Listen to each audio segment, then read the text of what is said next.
अस्सलाम वालेकुम दोस्तों, मैं डॉक्टर तंजीम सिराज और मेरे यूट्यूब चैनल में आपका बहुत बहुत स्वागत है, आपका वेलकम। आज के इस वीडियो में मैं आपके सामने एक जानकारी पेश करना चाहता हूं जो कि रिलेटेड है ऑप्टिक न्यूरोपैथी से। अगर कोई मेडिसिन, जैसे मलेरिया की एक मेडिसिन होती है जिसे हम सिनकोना बोलते हैं या क्वाइनाइन बोलते हैं। क्वाइनाइन जो ड्रग है, इसके ओवर डोजिंग से, इसके ज़्यादातर मतलब ओवर डोजिंग से पेशेंट के अंदर ऑप्टिक न्यूरोपैथी होने की संभावना बढ़ जाती है या ऑप्टिक न्यूरोपैथी हो जाती है।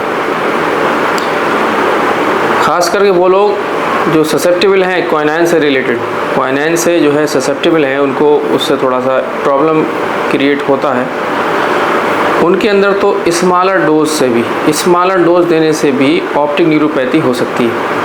ये एक चौंकाने वाली बात है, ध्यान देने वाली बात है कि ओवर डोजिंग से मेडिसिन के क्वाइनाइन से जो है ऑप्टिक न्यूरोपैथी हो जाती है।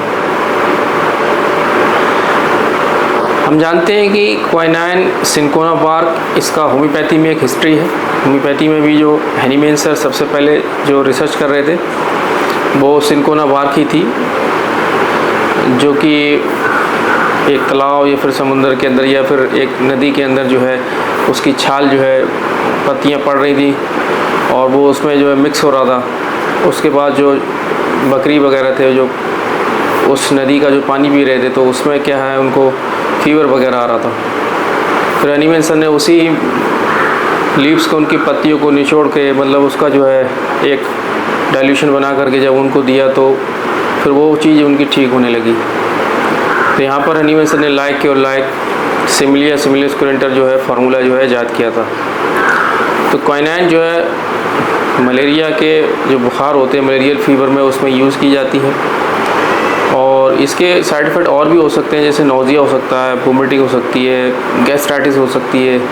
लेकिन इसका ये जो है ऑप्टिक नर्व को जो है डैमेज करता है, ये क्वाइनाइन इसको ऑप्टिक नर्व को डैमेज करता है।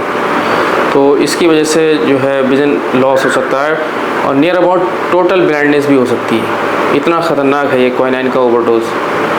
क्वाइनाइन की ओवरडोज से रिलेटेड जो क्लिनिकल फीचर्स देखने को मिलते हैं पेशेंट के अंदर, उनके बारे में आपको बताना चाहता हूँ कि पेशेंट को टिनाइटस मतलब कानों के अंदर अजीब सी आवाज़ आती है, roaring sound, buzzing sound, hissing sound, अजीब सी काकरोच बोल रहा है कुछ। पेशेंट कभी कभी शिकायत करते हैं ना, अजीब सी आवाज़ आ रही है, सराउंडिंग में कुछ नहीं होता, लेकिन हाँ उन पेशेंट को कानों के अंदर अजीब सी आवाज़ आती है। जहाँ शांति होती तो और ज़्यादा आवाज़ आती है, इसे बोलते हैं टिनाइटस। तो क्वाइनाइन के ओवरडोजिंग से टिनाइटस होने लगता है पेशेंट को, डीफनेस, बहरापन, सुनाई देने में दिक्कत, यानी कि पेशेंट को सही से सुनाई नहीं देगा, हेयरिंग लॉस होने लगती है। और पेशेंट की जो पीपल्स हैं वो डायलेट हो जाएंगी, डायलेटेड दिखाई देंगी और फिक्स्ड होंगी, मूवमेंट नहीं करेंगी, ठीक है। और रेटिना के अंदर जब फंडस एग्जामिनेशन होगा, रेटिना के अंदर, पर्दे के अंदर एडीमा, स्वेलिंग होगी, ठीक है, स्वेलिंग दिखाई पड़ेगी वहाँ पर। और ऑप्टिक डिस्क पैलर हो जाएगी पेशेंट की। जो विजुअल फील्ड होता है, जो हम देखते हैं, हमारी जो चारों तरफ की सराउंडिंग्स रहती है, वो एक्सट्रीमली कॉन्ट्रैक्टेड हो जाएगी, बहुत ज़्यादा नैरो हो जाएगा, मतलब सिकुड़ जाएगा उसका विजुअल फील्ड। और जो ब्लड वेसल्स होंगी रेटिना के अंदर, उनके अंदर एक्सट्रीम एटीन्यूएशन देखने को मिलेगा। तो ये जो है इसके क्लिनिकल फीचर्स होते हैं। बाकी जो ऑप्टिक एट्रोफी होती है, ऑप्टिक एट्रोफी की वजह से क्या क्या प्रॉब्लम आएगी, पेशेंट को दिखाई नहीं देगा, उसका विजुअल फील्ड लॉस हो जाएगा। तो ये सारी चीज़ें तो पेशेंट को आएंगी ही आएंगी।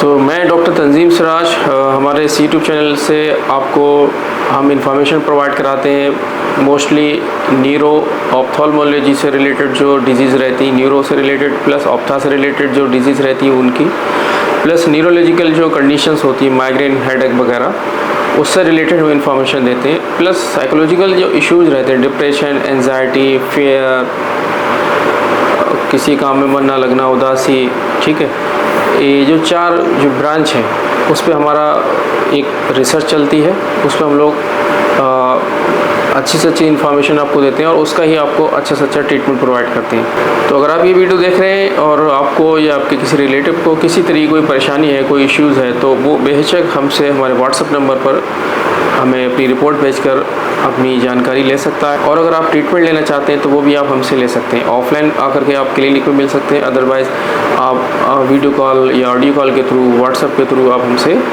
ऑनलाइन कंसल्टेशन भी ले सकते हैं। थैंक यू, शुक्रिया फॉर वॉचिंग।